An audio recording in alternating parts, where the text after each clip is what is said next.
Bad Ideas, the show where we look at misfires, mistakes, and miscalculations from all throughout history. I'm Tony Southcott. And I'm Albert Berg, and today's episode is brought to you by our featured patron, D. Reiser. Thank you, Reiser. Today we're going to be talking about the Sand Creek Massacre, and I was thinking about the intro that we normally do, misfires, mistakes, and miscalculations.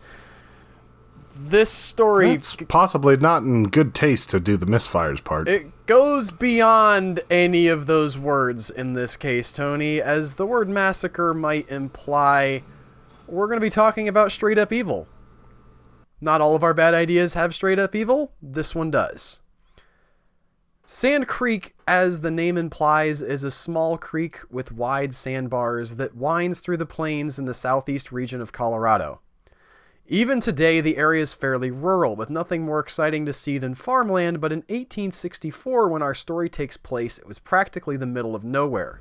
It still is the middle of nowhere. Like, it really is. There's a state park out there now to commemorate this exact event. Commemorate might not be the right word, but it's there about this so that people remember. But just around it is farmland and nothing much else as far as I could tell on Google Maps. Tony's actually from this area. Tony, you might have some insight here on the geography and whatnot that I don't have from firsthand.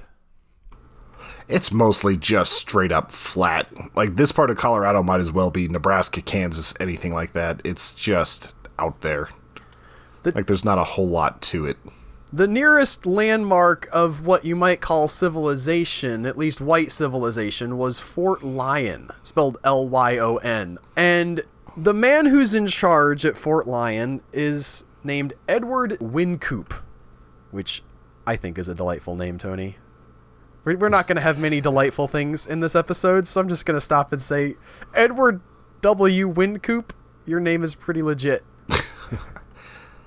Now, Edward Wynkoop had been negotiating with the local Indian tribes of the Cheyenne and Arapaho, trying to get back some prisoners that these Indians had taken during the course of their raids on the white settlers. And he goes to the Indians with his own men. There's a lot of distrust, but he does manage to get into their camp and negotiate that these prisoners be released. And during the course of this negotiation, some of the chiefs of these particular Cheyenne and Arapaho tribes tell him, listen, we want peace. We understand that we can't win this war.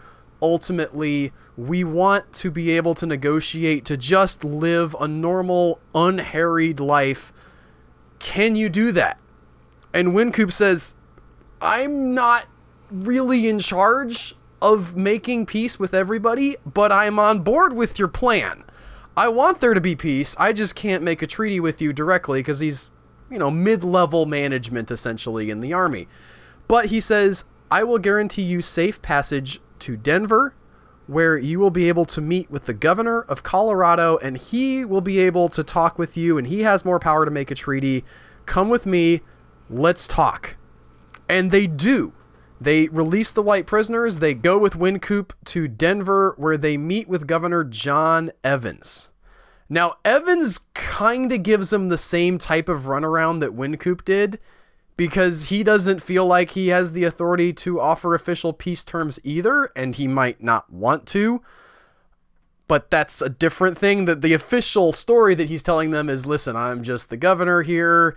I don't represent all of the United States. So I can't tell you 100%, yes, we have a peace treaty, but here's what I will give you.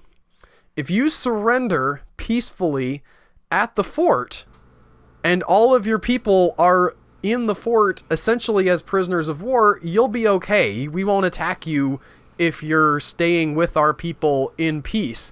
And these chiefs say, okay, fine, yeah, we really do want peace. We will do this thing. We will go and give ourselves up at Fort Lyon. And they leave feeling like that they have the bare bones of some kind of an agreement with the U.S. government. However, when they give themselves up at Fort Lyon, news gets back to another member of the government, this time somebody who's in the military, and this is General Samuel Curtis. Now, Samuel Curtis hates the Indians personally, but to get what he wants out of this, he uses this regulation that had been in effect that said Indians were not allowed to come to U.S. forts without a lot of stuff being done to them. They had to be blindfolded, they had to be bound, all of their weapons had to be taken, although they did take the Indians' weapons in this instance. He calls Wynkoop on the carpet and essentially says, listen, you are out of order. We can't have Indians in our fort. And that puts Wynkoop in a catch-22 situation, because the Indians have been told the only way they can have peace is if they surrender at the fort, but his superiors are saying, hey, y'all can't have your Indians at that fort. That's against the regulations. Get them out of there. And Wynkoop goes to try to deal with the situation. Curtis calls him up and says, hey, you need to get up here and explain to me what you're doing. Curtis isn't there personally.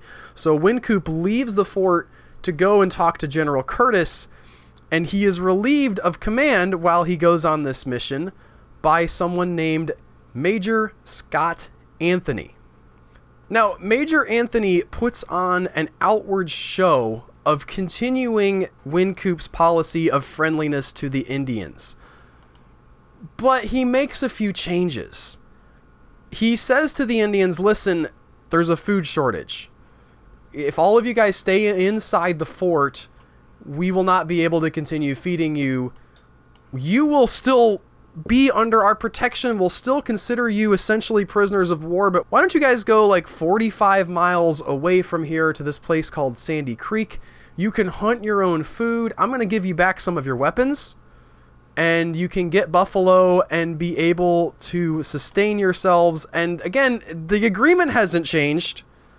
We're still going to have you be under our protection, kind of like prisoners of war, but you'll just be over there doing your own thing. Don't worry. It's all good. And it honestly, like, to me, that sounds better than, like, we're just going to sit and squat in this base for a little while and wait for them. Like, so it seems like it's not that bad of a deal.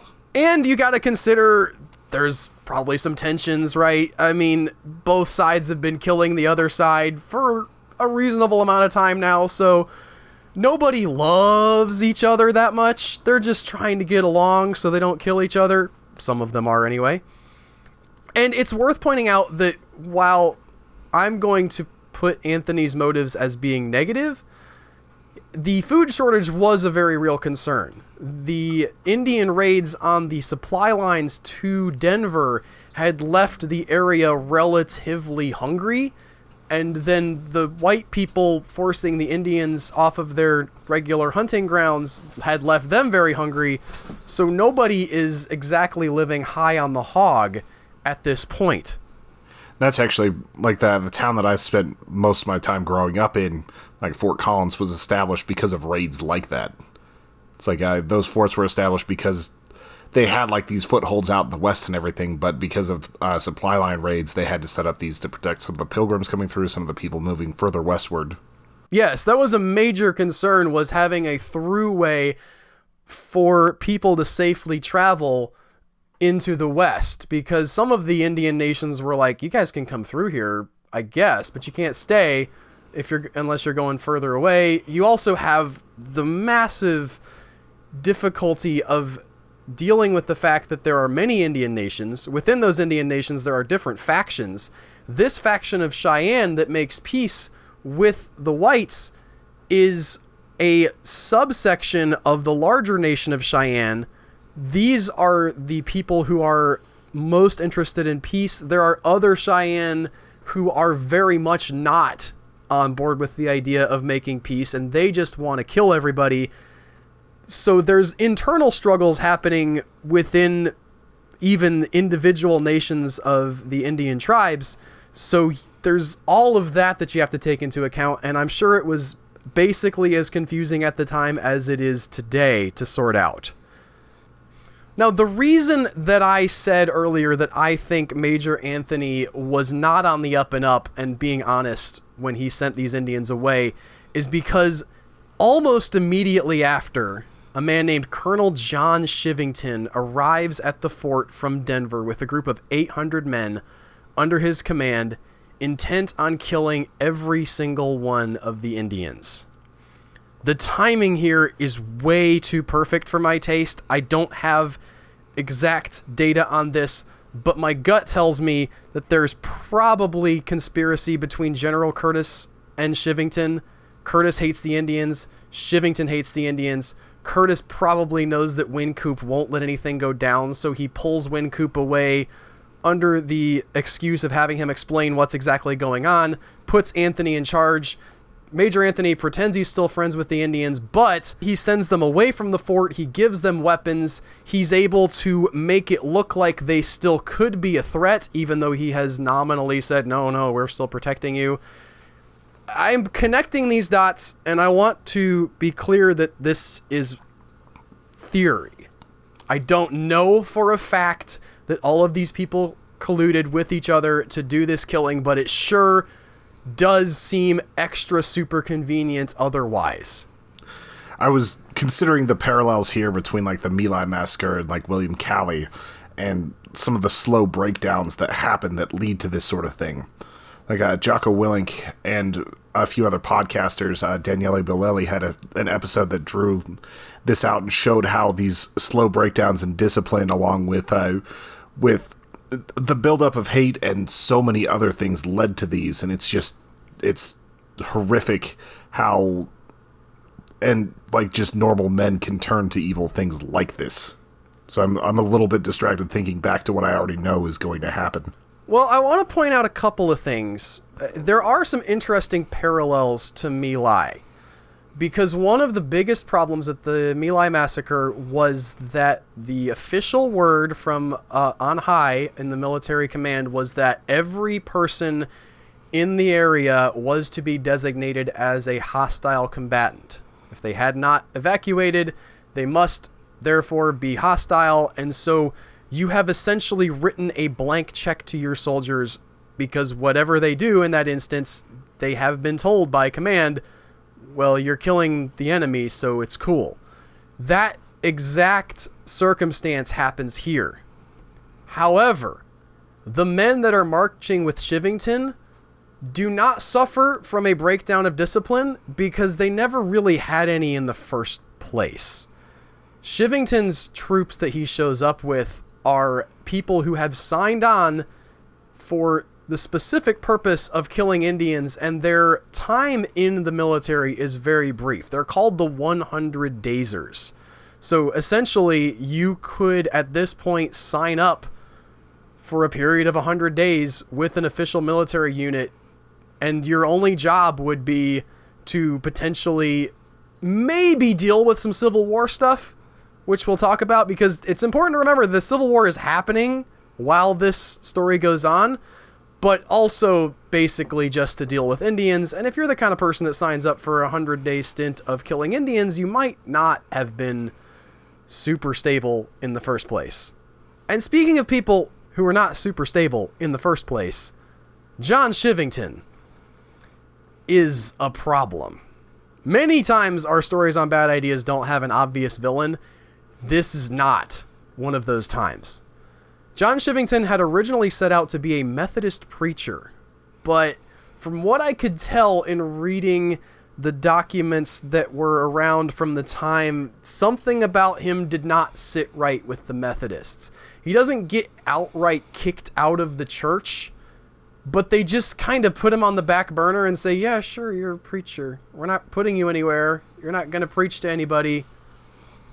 Because, again, I don't know why, but something about this guy did not sit right with the polity of the Methodist Church, and they let him sit for a while and just kind of stew in his own juices. You know, probably didn't want to embarrass him, but hoped that he would go away quietly. And eventually he did go away, although not quietly, because his next career move is to become a member of the military, and he is a big success in something called the Battle of Glorieta. The Battle of Glorieta was fought because the Confederates were attempting to get a toehold in the far west, and they actually do win this battle, but John Chivington, fighting for the Union side, is able to strike a pretty significant blow against their supply chain. There's dispute among historians about whether or not he was really responsible for it. it doesn't really matter for our purposes. He was nominally in charge of the unit, and he got all of the glory. And with the taste of the glory in his mouth, Chivington grew hungry for more. He figured that if he could work his way up as a successful military leader, it would no doubt open the door to future political power. So his thought is, I'll win some battles, I'll become a war hero, I will become a senator or possibly a governor, everybody will love me, this is going to be great. But he's way far out west, and despite the Battle of Glorieta, there's not a lot of action happening with the North and South in the far west, and in fact, many of the best soldiers from that area are being pulled to the main fight in the east. So Chivington is stuck being in charge of the leftovers and not doing anything, and he's not progressing his career as well as he wants to.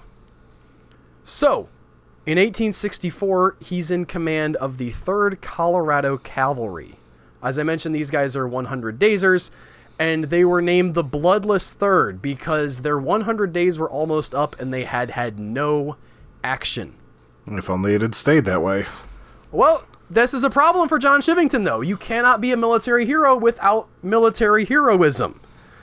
He's got his 100 days ticking down. He needs somebody to fight against. These guys are itching to kill some Indians. It just so happens, maybe by coincidence, maybe by plan, that it opens up.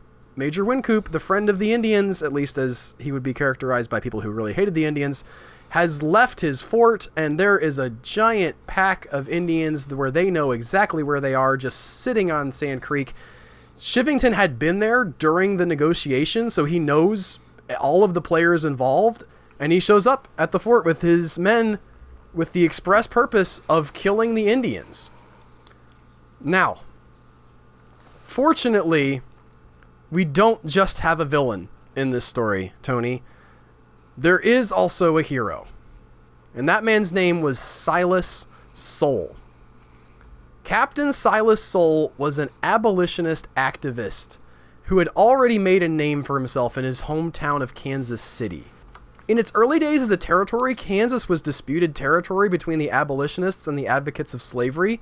We talked about this a little bit during the William Walker episode, where when the United States was forming at this time, we were adding states to the Union, and there was a concern on both sides that there not be an unbalance of slave states or non-slave states. And when Kansas opens up as a territory, both sides rush in to try to fill the vacuum and tip the state one way or the other. And as you can imagine, this leads to a lot of unrest.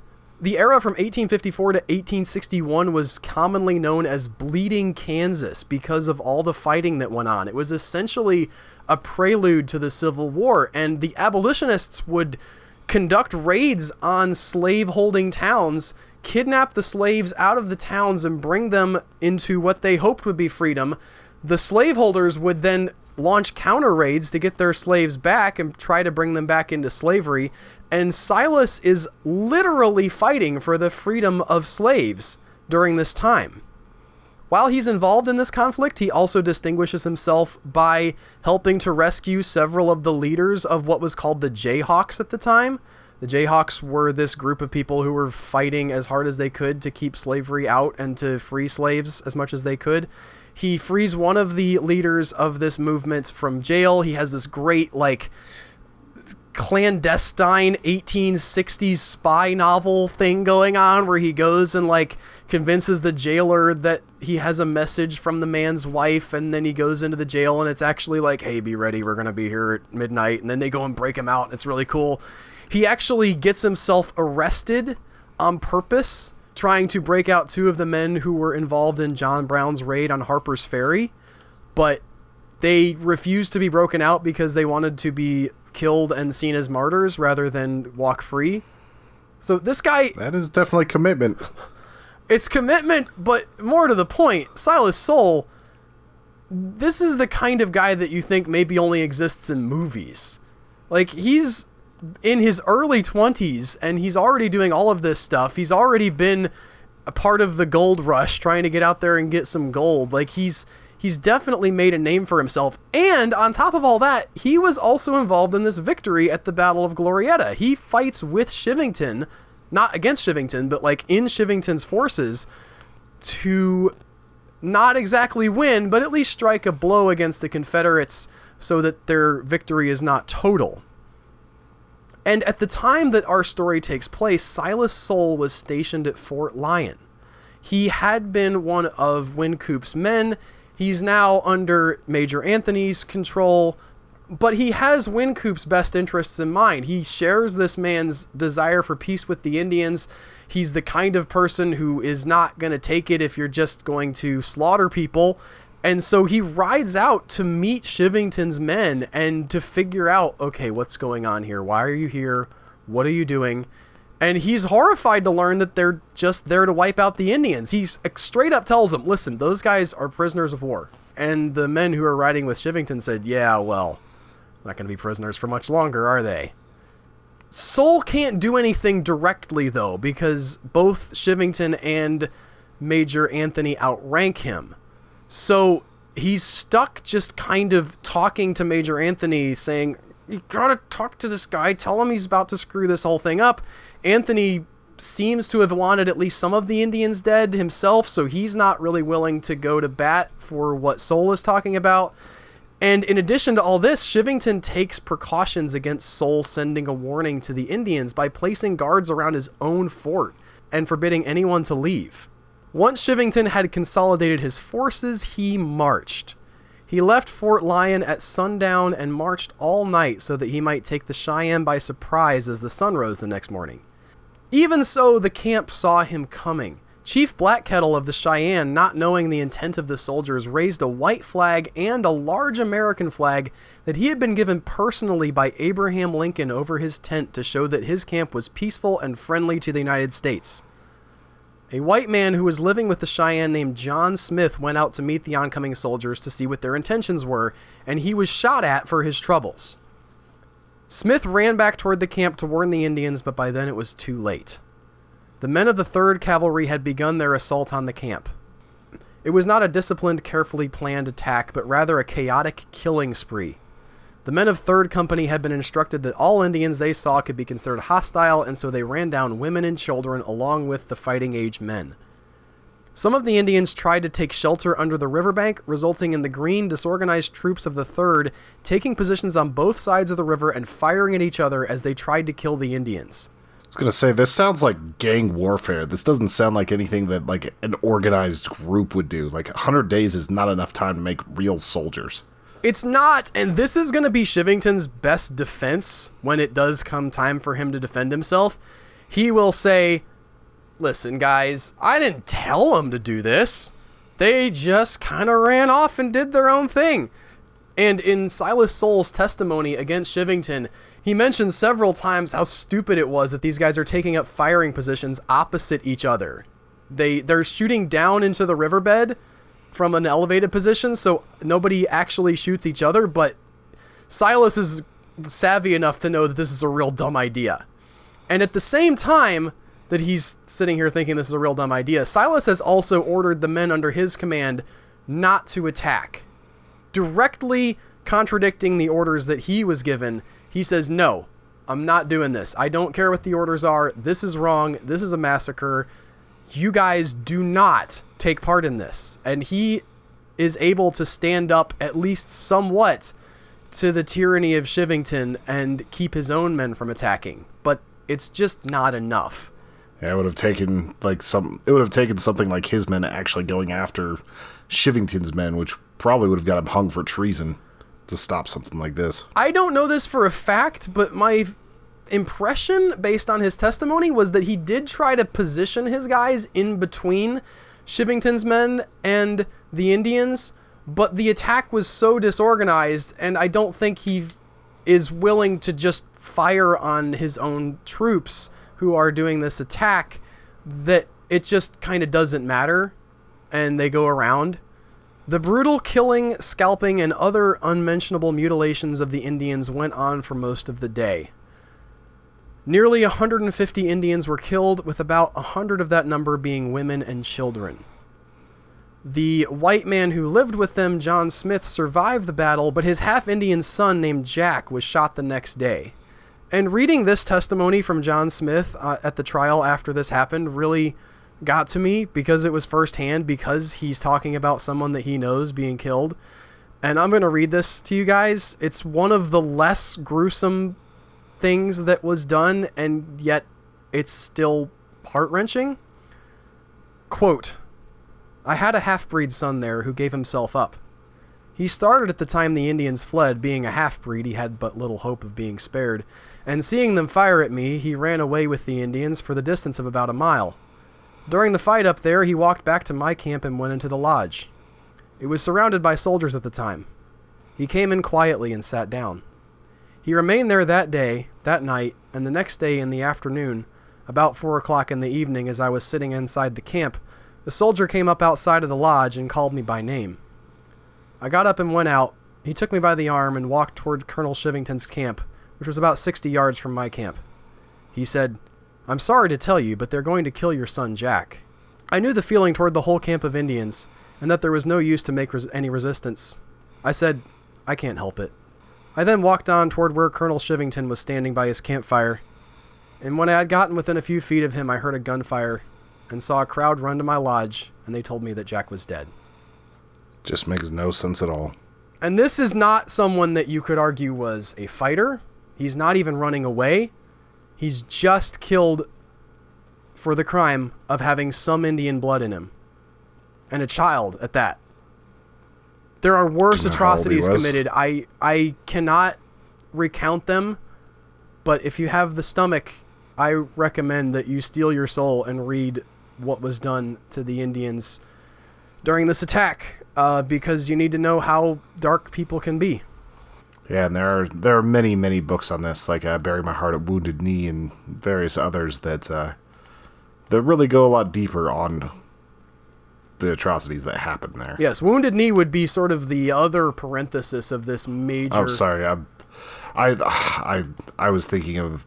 I don't know why Wounded Knee came into my head. It's the same like kind of thing. It's just sort of at the end of the major Indian War. I'm going to call this the Indian War period. There are obviously many conflicts with the Indians before now, but it comes into a much more outward, boiling, direct war that's going to happen after this, and possibly because of this. But Chivington rode back to Denver with the 100 Dazers and began to spread word of his great military victory against the dangerous and violent Indians at Sand Creek. But fortunately, his story wasn't the only one in town. Slowly, word began to make its way back east about the truth of what had happened, and the public reacted with horror. And again, remember, this is 1864. These are not people with modern sensibilities. They are not even necessarily people who love the Indians. But even they know that this is wrong and have gone way, way too far. Several investigations were launched into the affair, and Silas Soule once again proved himself a hero by testifying against Chivington, even though there were numerous threats on his life if he was to do so. One of the investigations by the Joint Committee on the Conduct of War issued a final statement that begins as follows. As to Colonel Chivington, your committee can hardly find fitting terms to describe his conduct.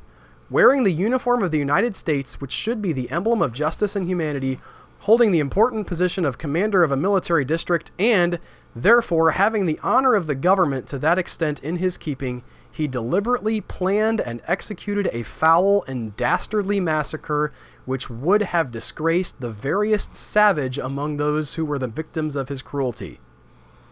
Having full knowledge of their friendly character, having himself been instrumental to some extent in placing them in their position of fancied security, he took advantage of their inapprehension and defenseless condition to gratify the worst passions that ever cursed the heart of man. However, no direct action was ever taken against Chivington. At that point, he had already resigned from the military, and the military court had no jurisdiction over him. He was able to live out the rest of his days unpunished and unrepentant for his atrocities. And he would go to his deathbed in the late 1800s saying, listen, they were dangerous. I had to do it. I had to be killed. And he would end up living 30 years longer than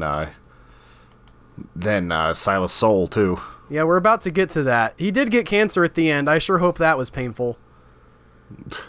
The slaughter of those of the Cheyenne Nation who wanted peace made those who wanted war even more determined to wage it by any means necessary. It's impossible to say if there could have been a more peaceful outcome to the conflict between the whites and the Indians, but Chivington's slaughter may have killed off the best chance anyone had for peace. Silas Sol was married to Teresa A. Coberly 2 months after his testimony on the Sand Creek Massacre. 3 weeks after that, he was gunned down in the streets of Denver by 2 men who had previously served under John Chivington's command. Neither man was ever prosecuted for murder. And that is the unfortunate and sad end of our story. It is among some of the worst atrocities committed by our country. It is not the only one. But I would like to point out that even in the worst times, there are always people like Silas Soule. And even in our country's greatest triumphs, there are people who have the evil of John Chivington. You can find the evil in American's history if you're looking for it. But you can also find the good. You can also find the angels and the heroes who fought for what was right, even though it might cost them everything. And if you come away from this story with anything, I'd like you to remember Silas Soule. He was a great man. Probably not perfect. Nobody in any story is. But he fought his entire 26 years for the things that he thought were right. And I literally fought for them. And he made the sacrifice and paid for it. But it's worth it, I think. Good is worth the sacrifice. And Silas Soule was that kind of person. Sorry, I don't know if I was exactly coherent there, but I'm thankful. I'm thankful that there are people like him, even in the darkest times, even when it doesn't seem like that it's going to pay off. I just wish there could have been more done. I do too. Anyway, that is our episode for this week. Thank you guys so much for listening. I hope that you've learned something. If you did, and you think that we're worth telling a friend about, I hope that you'll do that. Maybe don't start him on this episode because it's kind of a bummer. Start him with last week with the crazy airline scheme. If you like what we do here, you can support us on Patreon at patreon.com/humanechoes.